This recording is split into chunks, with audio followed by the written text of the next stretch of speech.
Welcome back to Just Making It. My name's Matt, and I'm going to start cutting more hay.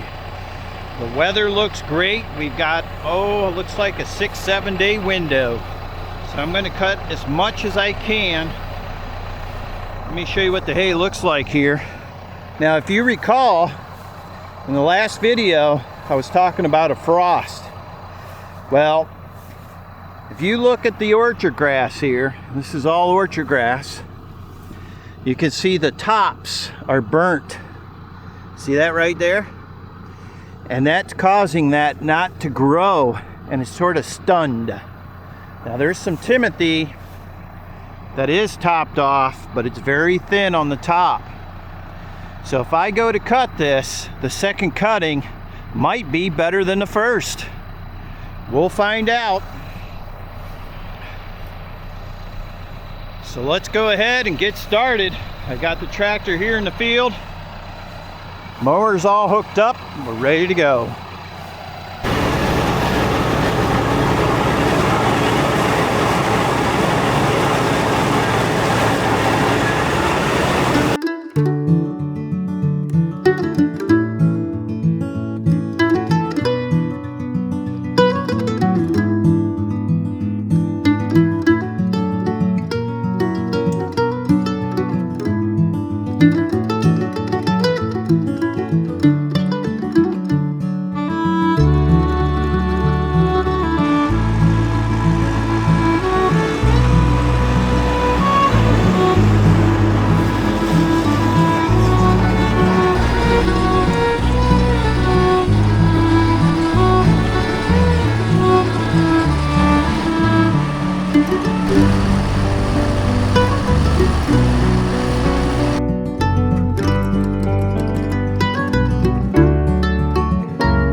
I've been mowing for about 3 hours and the sun's getting hot.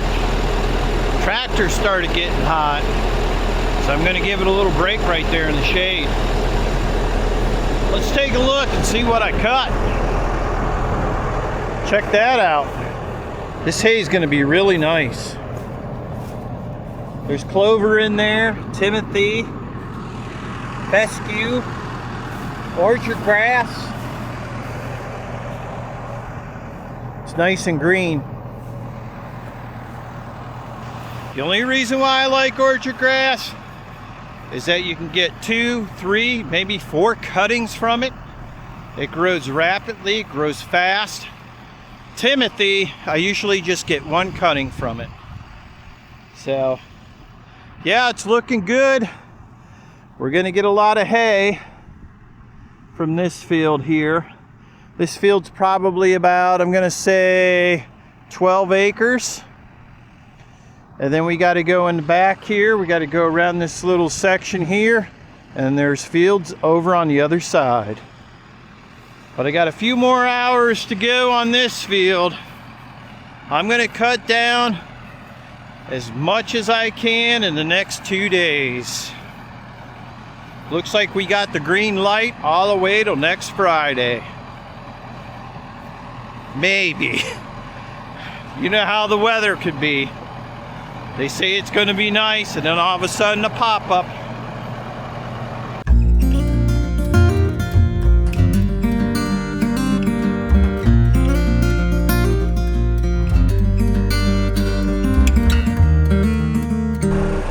Well, it's about 7:30 in the evening. That was a long day. I think I put 7.5 hours on the tractor. And I was able to get this other small field done. Now tomorrow we're going to continue on in the morning. I'm going to get out here early when it's cool. We're going to cut this big long strip from here all the way down.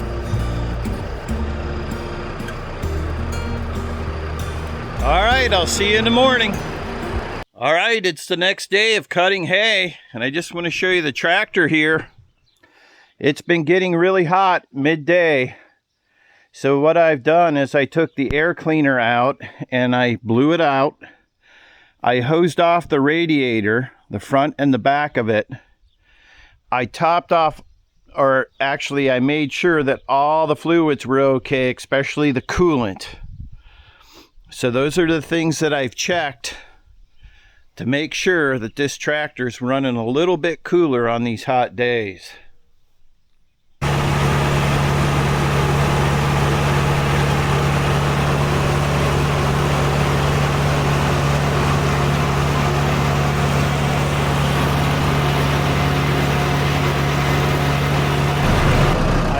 Off the tractor because I hit something with my disc spine. Didn't hurt it much. Look there. A rock. Disc spines and rocks do not get along. You can see where I just nipped it right there. I'll have to check my blades later.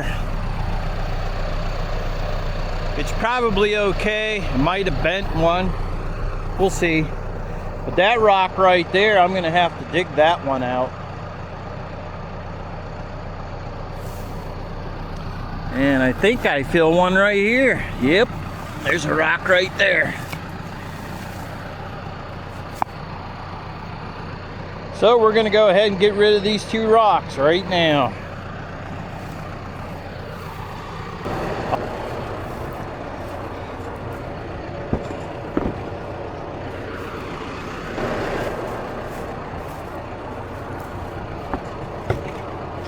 Take a quick peek under here.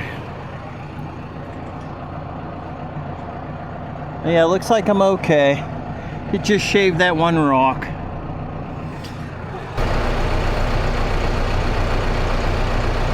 throw them right here. Out of the way. There we go. I've been on the tractor for about 2.5 hours cutting. I want to show you with the drone what I got cut so far.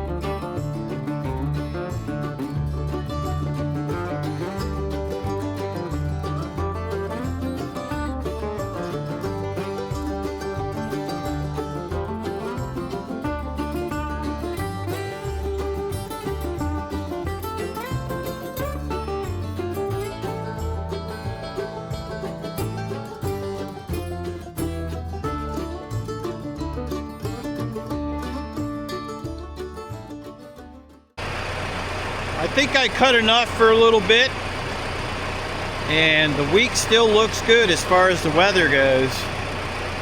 Don't want to get too far ahead of myself, so I'm going to go home and I'm going to go ahead and get the baler ready. Look who showed up. She's got the tedder all hooked up, ready to go.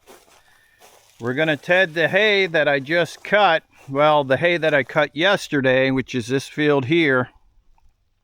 And there's a back strip in the back there that she's going to ted today too. What I cut today will probably ted tomorrow. And there she goes again. Look at that hay.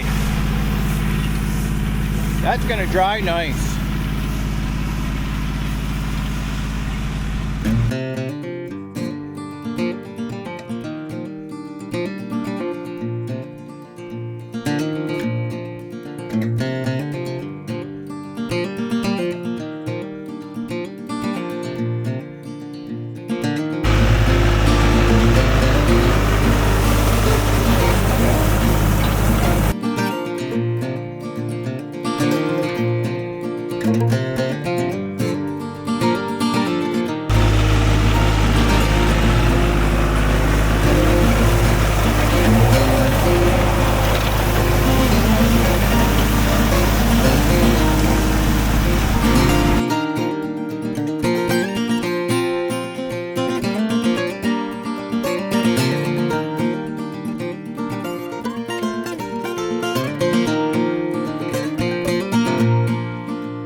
can see how green this is. Look at over here. This is the hay that she just got done tedding. And I would say that it would be ready to bale in about maybe 2 hours. But I've got other priorities right now. Tomorrow we're going to rake and we're going to start baling.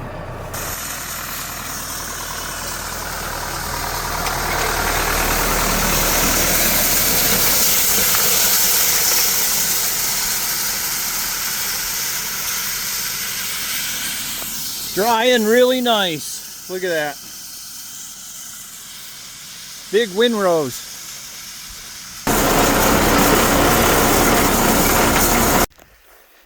Well, we're getting this field raked. We're using the wheel rake first pass.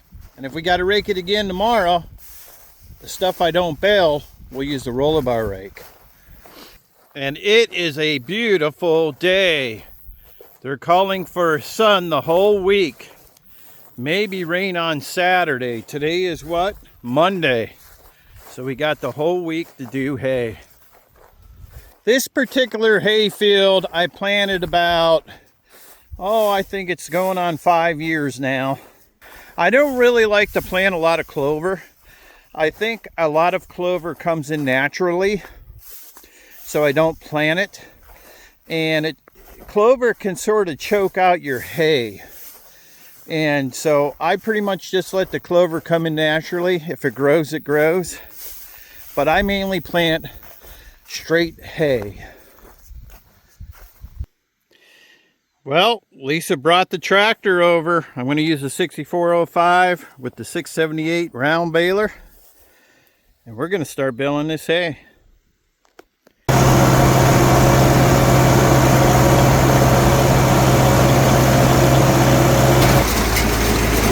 Let's take a look at a bale here. Very nice hay. Solid. Nice and dry. Very nice. Okay, let's keep baling.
I'm going to show you the inside of a round baler. I got to make sure that this is locked in the lock position here, so don't come down on us.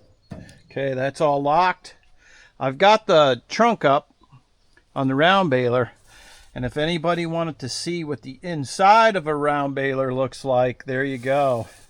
You could see from that hay, look how shiny that is right there, from that hay rubbing on the side of that round baler.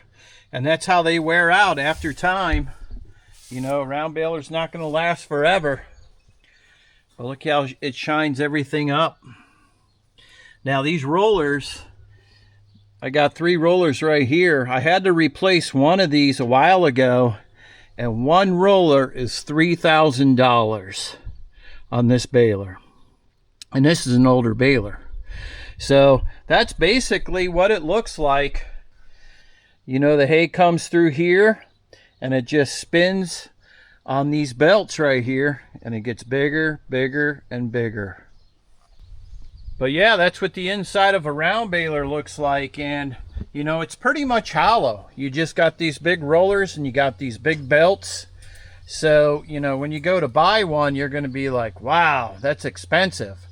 But I guess too, you're paying for the technology, especially on the new balers, of what they have to offer.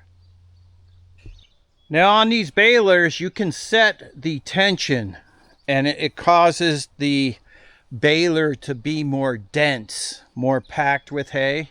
And you do that right over here on the side on this baler. This is my adjustment. All I do is loosen this, and then I turn this.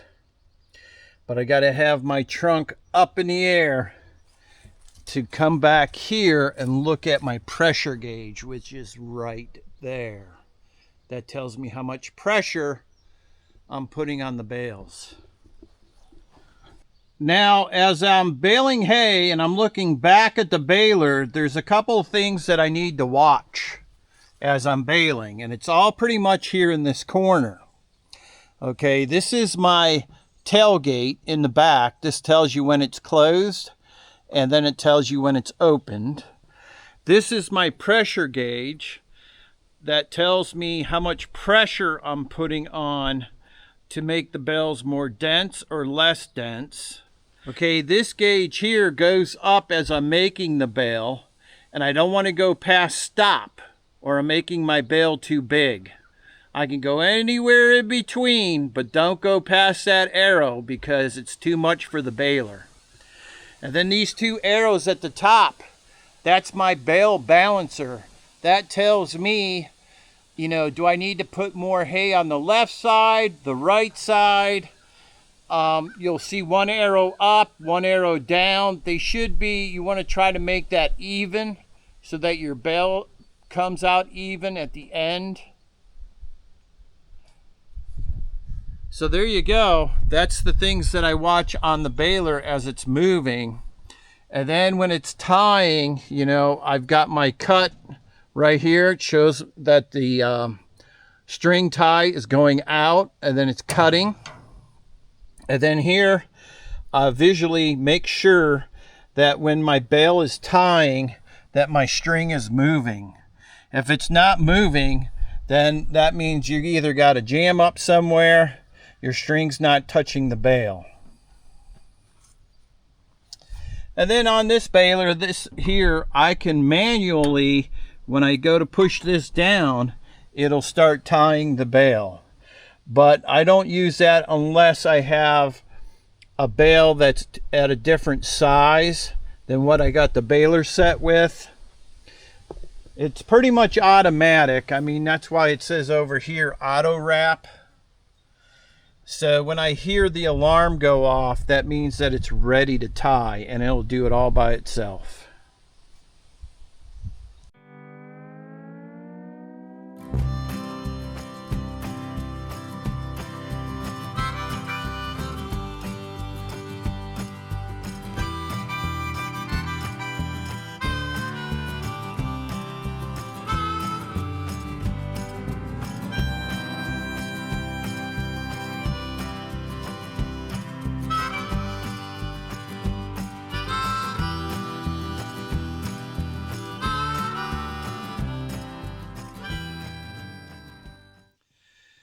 Well, we got all those fields baled up.